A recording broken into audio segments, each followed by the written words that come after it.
정치권의 핵심 키워드로 대선 전국 짚어보는 시간입니다. 김수민 시사평론가와 정리해 보겠습니다. 안녕하십니까? 네, 반갑습니다. 네, 대선 전국 첫 번째 키워드 확인해 보겠습니다.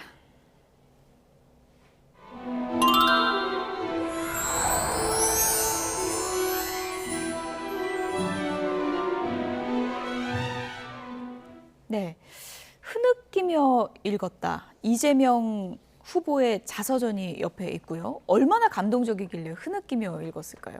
일단 뭐 읽어본 분들이 판단을 해야 될 것 같습니다. 네. 그러니까 이런 멘트를 했을 때에 이제 긍정적인 효과는 누군가가 소개를 해줬다라고 하는 부분이 예. 있겠고, 부정적인 효과는 나는 그렇게까지는 아니던데 하면 좀 공감해서 멀어질 수도 있는 거거든요. 근데 어쨌든 간에 뭐 정청래 의원은 적극적으로 이 인간 이재명이라는 책을 홍보하고 추천을 한 셈이 되었고, 좀 흥미로운 것은 사실 정청래 의원하고 이재명 후보 간에 묘한 긴장감 같은 게 없지 않았습니다.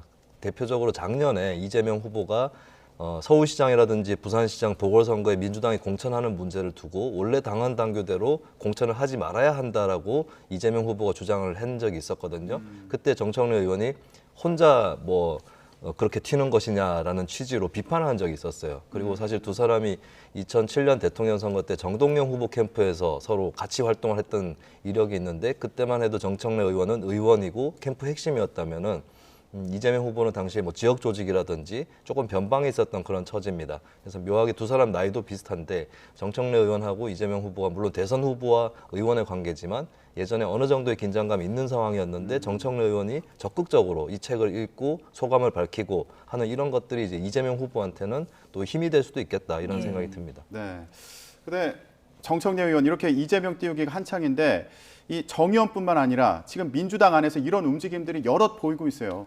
이해찬 전 대표 같은 경우에도 보통 내기가 아니다 이렇게 칭찬했더라고요. 네, 뭐 이해찬 대표, 유시민 전 장관 등등이 이제 같이 이재명 띄우기에 나서는 그런 반열에 섰는데 그렇게 되는 좀 자연스러운 배경이 있어요. 뭐냐면 이재명 후보 중심으로 현재 선거 운동이 치러지고 있고 심지어는 홍보 전략 같은 것도 이재명 후보가 짜다시피 하는, 본인이 먼저 좀 대놓고 선을 보이는 그런 네. 성격이 있거든요. 이런 상황에서 이제 이재명 후보를 서포트해주고 받쳐줘야 되는데 당의 후배라든지 초선 의원이라든지 이쪽에서는 좀 힘에 붙이는 측면들이 분명히 있습니다. 오히려 네. 이재명 후보보다 포인트를 더 못 잡을 수도 있는 그런 상황이고, 심지어는 홍보를 하더라도 과연 저 말이 맞을까? 그냥 같은 편이니까 홍보하는 거 아닐까? 이런 느낌을 또 주도록 하는 게 있거든요. 근데 이재명 후보보다 정치 선배인 사람들이 나서주면은 이 좀 효과가 달라집니다. 내가 예전부터 저 사람을 봐왔는데 라는 말이 가능해지고, 또 자신도 정치를 많이 해봤는데 여러 사람을 많이 봐왔는데 이런 전제가 깔려서 얘기를 하는 거기 때문에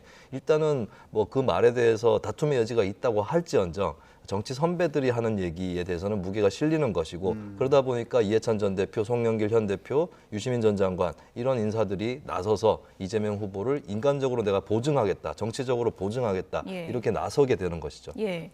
또 송영길 대표는 이렇게 기차에서 이재명 후보 책을 이렇게 열독하는 사진을 또 올리기도 했었는데, 물론 지지층 결집에는 상당한 효과가 있다라는 분석이 우세한데, 근데 또 이게 중도층에는 오히려 좀 거부감을 줄 수도 있다 이런 시각도 있는 것 같습니다. 네, 사람들끼리 서로 칭찬을 나누는 모습, 축혀 세우는 모습 이런 것들이 가까이 있는 사람들 입장에서는 일부 진짜 그런 것 같다라고 감화가 되는 경우도 예. 있지만, 조금 거리를 두고 있는 사람들이 봤을 때는 설득력이 없을 경우에 혹은 호소력이 좀 떨어질 경우에는 더 거리를 띄우게 되는 그런 측면도 있거든요. 그리고 한간에서는 민주당의 이제 인간 이재명 책 읽기가 마치 이제 집단적으로 어떤 예. 지도자를 추앙을 하고 또 그의 어록이라든지 이런 것들을 읽는 그런 풍습, 옛날의 어떤 풍습하고 닮아 있다라고 하는 그런 지적들도 한편으로 있습니다. 그렇기 때문에 아마 민주당에서 좀 이런 부분에서 유념을 해야 될 것은 때로는 좀 건조해 보이는 것.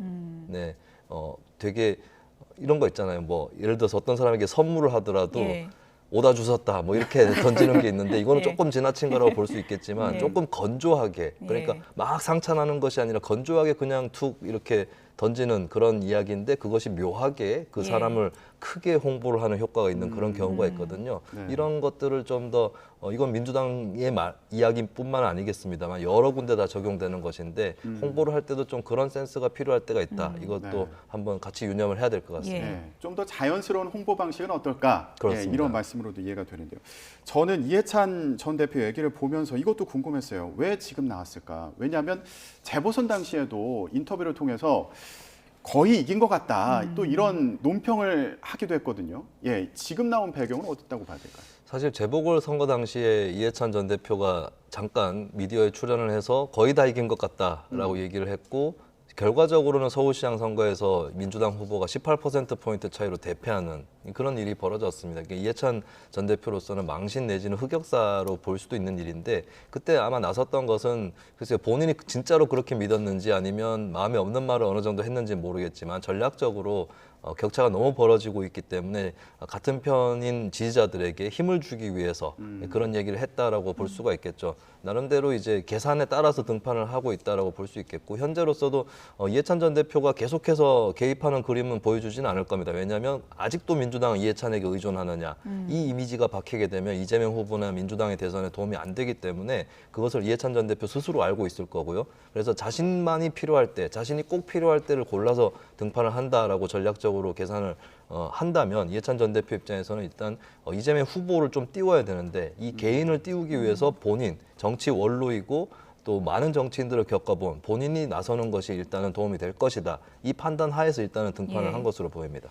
그래서 일각에서는 지금 이 구도를 간판은 이재명 대 윤석열 얼굴인데 사실은 이해찬 대 김종인의 지략 대결이 아니냐 이번 대선도 이렇게 보고 있거든요. 네. 어떻게 보십니까? 근데 두 사람의 개입 방식이나 수준은 많이 다를 것이다라고 볼 수 있습니다. 사실 나이로 치면은 김종인 위원장이 이해찬 전 대표하고 거의 띠동갑 수준의 차이가 날 정도로 연장이거든요. 그렇군요. 근데 김종인 위원장 같은 경우는 1990년대에 김영삼 정부 이후로는 어떤 집권층의 핵심에 간 적은 없습니다. 그리고 이쪽 당 저쪽 당에 마치 이제 구원 감독처럼 그렇게 행보를 해왔기 때문에 예. 어떻게 보면은 김종인 위원장이 나이가 많음에도 불구하고 피로도는 아직까지는 세지는 않은 편이에요. 대중의 피로도는. 근데 이해찬 전 대표 같은 경우는 국무총리 그리고 집권당의 대표를 여러 번 역임을 했고 그리고 김대중 노무현 문재인 정부에서 다 그 여권 핵심에 있었거든요. 그렇다면 이번에 또 등판을 공식적으로 하고 전면적으로 하게 되면 대중의 피로도가 또 분명히 예. 있습니다. 그걸 이해찬 전 대표 본인이 스스로 잘 알 것이기 때문에 그래서 김종인 위원장이 총괄선대위원장으로 전면 등판을 했다면 이해찬 전 대표는 중간중간에 가끔씩 올라오는 이런 형태로 각자 좀 다른 모습으로 전개가 예. 될 것이다. 이렇게 전망을 할 수 있습니다. 결국에 대중이 어떻게 받아들이느냐 이게 중요할 것 같아요. 앞으로 계속 지켜보기로 하고요. 민주당에서 이재명 띄우기가 한창인데 또 다른 지원 사격도 있습니다. 다음 키워드 보여주시죠.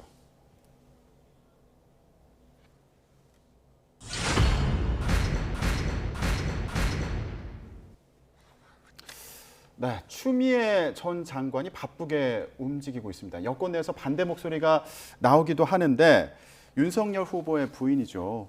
예, 김건희 씨에 대한 공세를 이어가고 있습니다. 줄리 찾기는 단순히 얼굴 찾기 놀이가 아니다 이렇게 주장했어요. 네, 줄리라고 하는 그 의혹은 이제 김건희 씨, 윤석열 후보 배우자가 과거에 유흥업소에서 일을 했었다라고 하는 그 의혹에서 시작을 한 것인데 그런 사실이 없다. 뭐 줄리를 하고 싶어도 그럴 시간도 없었다라고 하는 김건희 씨의 정면 반박이 예전에 있었고 최근에 한 목격자, 증언자라는 사람이 한 그 시사 매체에 출연을 해서 실제로 이제 줄리라는 이름으로 활동하는 것을 자신이 봤다라고 하는 그 증언을 내놨습니다. 거기에 대해서 이제 추미애 전 장관은 단순히 어떤 뭐 얼굴에 대한 뭐 성형에 대한 그런 얘기가 아니라 예. 공직자 배우자, 대통령 배우자가 될 수도 있는 사람의 어떤 과거를 검증하는 것이고 그리고 이제 이 김건희 씨가 거짓말을 한 것이 아니냐라고 하는 그런 취지에서 문제 제기를 하고 있다라고 이렇게 얘기를 하고 있는 셈인데 근데 사실 이제 줄리 문제는 과거에도 뭐 윤석열 후보에 대한 지지 여부와 별개로 시민사회에서 여러 가지 비판이 나왔던 것이 이제 여성에 대한 공격이 예. 이제 지나치다라는 그런 비판도 있었고 설령 그것이 사실일지언정 그렇게 중요한 문제냐 이런 시선 또 한간에는 있는 것이거든요. 그만큼 이제 추미애 전 장관이나 뭐 이 문제를 검증하려고 하는 쪽에서도 한편으로는 또 부담을 지고 있는 그런 사안이라고 볼 수 있습니다.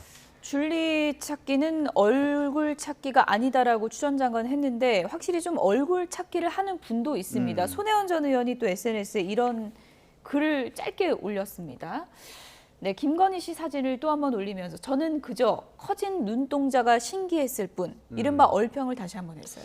네, 손혜원 전 의원은 이전에도 SNS에 김건희 씨의 과거 사진이라고 주장이 되는 그 사진과 현재 최근의 사진을 나란히 올리면서 얼굴 비교를 하는 그런 사진을 올렸던 적이 있습니다. 여기에 대해서 많은 진보 보수를 막론하고 여러 군데서 이제 이거는 얼평이고 그리고 불필요하고 어떤 사람의 인격을 훼손하는 논평이다. 많은 지적과 비판이 있었는데 여기에 대해서 이제 손혜원 전 의원이 그런 것은 이제 더 이상 하지 않겠다라거나 또 그럴 의도는 없었다 이렇게 해명을 하기보다는 그저 커진 눈동자가 신기했을 뿐 이것은 또 한 번 얼굴을 상기시키는 것이거든요. 사실 이제 이 좀 유감스러운 부분이 손혜원 전 의원은 한국 사회에서 많이들 인정하는 브랜드 전문가고 홍보 전문가였습니다. 정치인이기 이전에. 근데 이제 이 홍보 전문가가 때로는 상품을 포지티브하게 홍보하는 것뿐만 아니라 정치적으로 네거티브 캠페인을 할 수도 있는 거겠죠. 근데 네거티브 캠페인이라고 했을 때는 공익에 부합하는 것이어야 되고 그 방식이라든지 수단도 정당해야 되고 합리적이어야 하는 것인데 소위 얘기하는 특히 젊은 세대에서 빈축을 사는 얼평 그러니까 사람이 또 한국 사회 풍습이 좀 그런 게 있어요. 보자마자 사람 얼굴 얘기하고 근데 추석 때 명절에 조카들 봤는데 살쪘네 바로 이런 얘기하고 이런 것들이 특히 젊은 세대 입장에서 민감한 그런 부분이거든요. 그런 것들이 이제 손혜원 전 의원이 좀 브랜드 전문가답지 못하게 세간의 감각을 잃지 못하고 있는 게 아닌가 좀 그런 안타까운 마음이 민주당 듭니다. 내에서도 좀 요즘에는 이런 거 좀 자제하자 이런 목소리가 있는 것 같은데 그렇습니다. 그럼에도 불구하고 이어가는 데는 이유가 있지 않겠습니까? 이게 당파성이나 이념 이런 거 갖고는 별개의 문제인 것이고 그리고 이런 문제를 지적하는 사람들도 저를 포함해서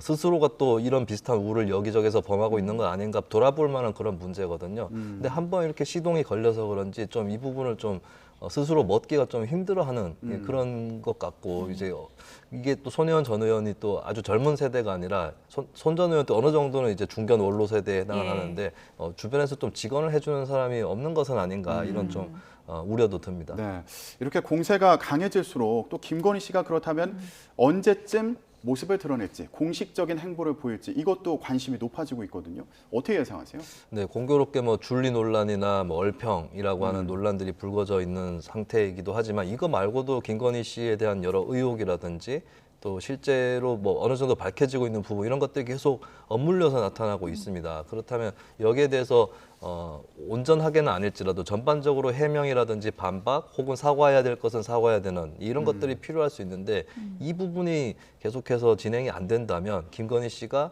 후보자 배우자로서 등판하는 시점도 늦춰질 수밖에 없지 않을까. 현재로서는 좀 그런 전망을 하게 됩니다. 등판을 고심하게 만드는 여러 가지 이제 의혹 제기가 있고 그리고 이제 실제로 저희가 단독 보도해드린 내용인데 허위 이력 기재요. 2007년에 있었던 일이죠. 결혼 전이긴 하지만 허위 이력 기재된 부분들이 확인이 돼서 저희가 이제 보도를 해드렸는데 이런 부분들도 등판에 좀 고민이 되는 부분 아니겠습니까? 네, 김건희 씨를 둘러싼 논란 중에 제가 판단하기로는 허위 이력 문제가 가장 크다라고 봅니다. 왜냐하면 예를 들면은 장모분에 관한 윤 후보자의 장모분에 관한 의혹 같은 경우는 조금 그래도 장모라고 하는 존재가 어느 정도는 떨어져 있게 느껴지는 것이고 또 김건희 씨하고 연관이 없다면 크게 또 상관이 없을 수 있거든요. 그리고 도이치모터스 주가 조작 의혹이라든지 이런 부분들은 지금까지 어느 정도 반박을 하고 있고 앞으로 수사라든지 혹은 재판에서 가려볼 수 있는 그런 문제일 수 있습니다.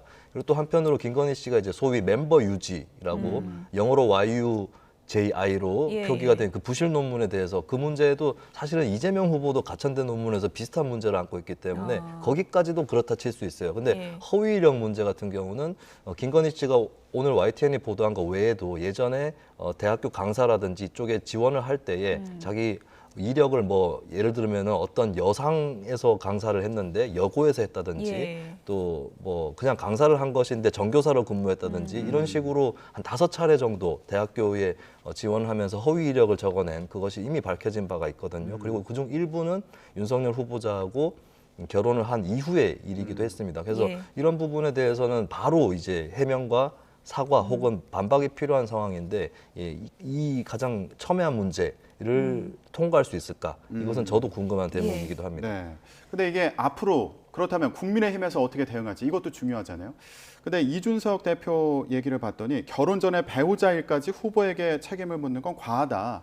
이재명 후보는 본인 전과가 내 게 아니냐 이런 반응을 보였습니다. 네, 근데 아까 말씀드렸다시피 이게 결혼 전의 일을 가지고 문제 삼으면 곤란하다는 반응이 그렇게 유효하지 않은 게 결혼 이후의 일도 있는 거거든요. 예. 이것은 혹시 이준석 대표도 이 일에 대해서 미처 준비가 좀 덜 돼 있었던 게 아니냐 이런 생각을 가질 수가 있는 거고요. 그리고 이 묘하게 이제 비슷한 현상하고 겹쳐서 보이는 것이 조국 전 장관 일가의 입시 비리 문제입니다. 거기서도 이제 조 전 장관이나 정경심 교수가 딸의 스펙을 허위로 위조하는 그것 때문에 지금 재판에 가 있는 건데 그렇다면은 김건희 씨는 여기하고 그렇게 뭐가 다른가 이런 질문이 주어졌을 때 특히 이제 대선 주자 입장에서는 이것이 검증이 될 수밖에 없다라고 하는 게 현실이고 여기에 대해서도 이제 국민의힘이라든지 또 윤석열 후보의 책임 있는 예. 그런 대응이 또 필요하다고 볼 수 있겠습니다. 윤석열 후보가 오늘 또 가는클럽 초청 토론회가 마침 있습니까? 이 질문이 나오겠죠. 어떤 입장을 밝힐지 좀 기다려 보도록 하겠습니다. 다음 키워드 확인해 보겠습니다.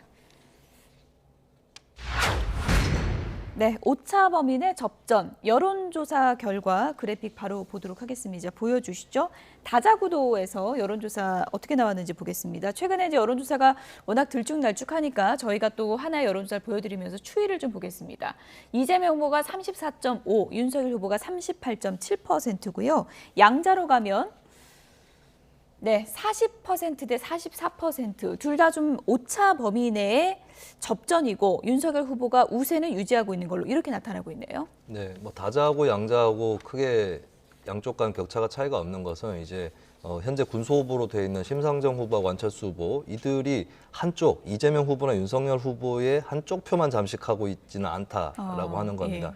예, 그런 부분들이 또 분명히 작동을 하고 있는 것이고 결국에는 그런 현재 이제 판세가 좀 평평하게 형성이 돼 있다. 사실 여러 여론조사에서 정권 교체가 정권 연장보다 티나게 더 많은 그런 응답을 받고는 있지만 정권 교체를 지지하는 사람들이 절대 다수가 윤석열 후보를 또 지지하는 건 아닌 것이거든요. 이런 묘한 이제 결과적으로는 좀 비등한 구도를 만들어내는 그런 좀 공식이 이번 대선에 보인다라고 하는 것입니다. 네. 지금 간단히 짚어주셨는데 다음 여론조사 결과를 좀 같이 볼까요? 이번 대선을 정권 연장이냐 정권 교체냐 뭘로 봤는지 물어봤더니 여권 후보가 당선돼야 한다는 응답이 39.5%였고요. 야권 후보가 당선돼야 한다는 응답이 52%로 나타났습니다.